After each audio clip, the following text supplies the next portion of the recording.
آج سے کچھ مہینے پہلے عمر حیات کی نظر ایک دن ثنا کی انسٹا پروفائل پر پڑتی ہے اور وہ ثنا کو کولیب کے نام پر انسٹا پر ڈی ایم کرتا ہے۔ ایک فیمس انفلوئنسر ہونے کی وجہ سے ثنا کے لیے اس طرح کولیبوریشن کے میسیجز آنا ایک عام بات تھی، اسی لیے ثنا نے عمر کے میسیج کا بھی رپلائی دیا اور اس کے ساتھ کولیب کرنے سے انکار کر دیا۔ یہیں سے عمر کا آبسیس شروع ہوتا ہے۔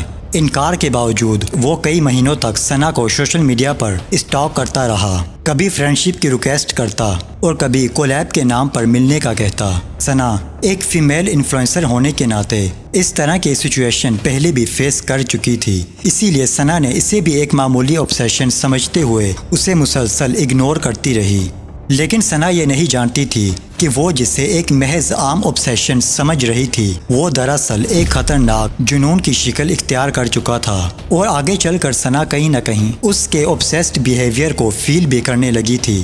اور بات صرف یہاں تک محدود نہیں رہتی۔ 29 مئی 2025 کو عمر بس کے ذریعے فیصل آباد سے اسلام آباد پہنچتا ہے اور ایک رینٹڈ فارچونر پر کچھ گفٹس اور کیک اپنے ساتھ لیے اس کے گھر آ پہنچتا ہے۔ 7 سے 8 گھنٹے کوشش کرتا ہے کہ اس کی ثنا سے ملاقات ہو، لیکن ثنا اس سے ملنے سے انکار کر دیتی ہے اور ناکام ہونے پر وہ وہاں سے واپس چلا جاتا ہے۔ کچھ رپورٹس میں یہ بھی کہا گیا کہ ثنا اس وقت گھر پر موجود نہیں تھی، کیونکہ 29 مئی کو ثنا کی برتھ ڈے تھی، اسی لیے وہ اپنے کچھ فرینڈز کے ساتھ ایک ریسٹورنٹ میں اپنی برتھ ڈے سیلیبریٹ کر رہی تھی، جس کی ویڈیو بھی ثنا نے اپنے سوشل میڈیا اکاؤنٹ پر پوسٹ کی۔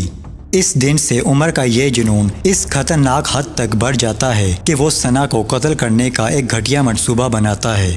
پہلے تو وہ ایک گن ارینج کرتا ہے اور 2 جون کو پھر سے صبح 5 بجے اسلام آباد پہنچتا ہے اور کئی گھنٹے تک ثنا کے گھر کے آس پاس گھومتا اور اس کے گھر پر نظر رکھتا ہے۔ شام 5 بجے جیسے ہی اسے موقع ملتا ہے وہ گھر کے اندر داخل ہوتا ہے۔ آگے بڑھنے سے پہلے ایک بات کلیئر کرتا چلوں کہ اس وقت ثنا کی والدہ گھر پر تھی یا نہیں۔ اس حوالے سے 2 مختلف بیانات سامنے آ رہے ہیں۔ ایک تو وہ FIR جس میں مقتولہ ثنا یوسف کی والدہ فرزانہ یوسف نے بتایا کہ شام 5 بجے ایک نامعلوم شخص ہمارے گھر میں داخل ہوا جس نے کالے رنگ کی شرٹ اور ٹراؤزر پہنا ہوا تھا اور ہاتھ میں پستول تھا۔ واقعے کے وقت میرے شوہر گھر پر موجود نہیں تھے، جبکہ میرا 15 سالہ بیٹا بھی ہمارے گاؤں چترال گیا ہوا تھا۔ ثنا یوسف کی والدہ نے بتایا کہ ملزم نے قتل کے ارادے سے کمرے میں موجود میری بیٹی پر فائرنگ کر دی، جس کے نتیجے میں ثنا کو 2 گولیاں سینے پر لگیں۔ ہمارے شور کرنے پر نامعلوم شخص موقع سے بھاگ گیا، جبکہ اہل محلہ جمع ہو گئے اور میں اپنی زخمی بیٹی کو ہمسایوں کی گاڑی میں ڈال کر ہسپتال پہنچی، مگر وہ زخموں کی تاب نہ لاتے ہوئے فوت ہو گئی۔ مقتولہ کی والدہ فرزانہ یوسف نے مزید کہا، میری نند لطیفہ شاہ جو بطور مہمان ہمارے گھر میں موجود تھی اس واقعے کی گواہ ہے۔ میں اور میری نند لطیفہ شاہ ملزم کو سامنے آنے پر شناخت کر سکتے ہیں۔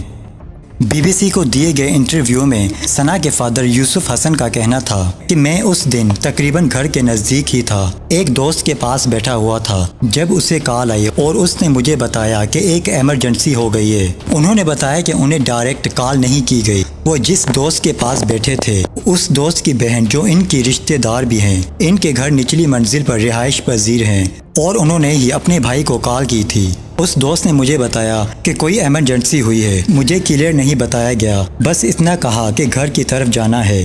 یوسف حسن بتاتے ہیں کہ میں گاڑی سٹارٹ کر کے نکلا اور تھوڑا آگے پہنچا تو میری اہلیہ کی کال آئی اور انہوں نے بتایا کہ اس طرح کا معاملہ ہوا ہے۔ میری اہلیہ بھی مارکیٹ گئی ہوئی تھی اور انہیں بھی نچلی منزل پر رہنے والی خاتون رشتہ دار کی کال آئی کہ کوئی ڈاکو آیا ہے اور اس طرح سے آپ کی بیٹی کو گولی مار کر چلا گیا ہے اور موبائل بھی ساتھ لے گیا ہے۔ ثنا کے والد بتاتے ہیں کہ میں نے ان سے کہا کہ اسے ہسپتال لے کر آؤ، میں ادھر انتظار کرتا ہوں، لیکن وہاں پہنچنے پر ڈاکٹر نے تصدیق کر دی کہ ثنا کی وفات ہو چکی ہے۔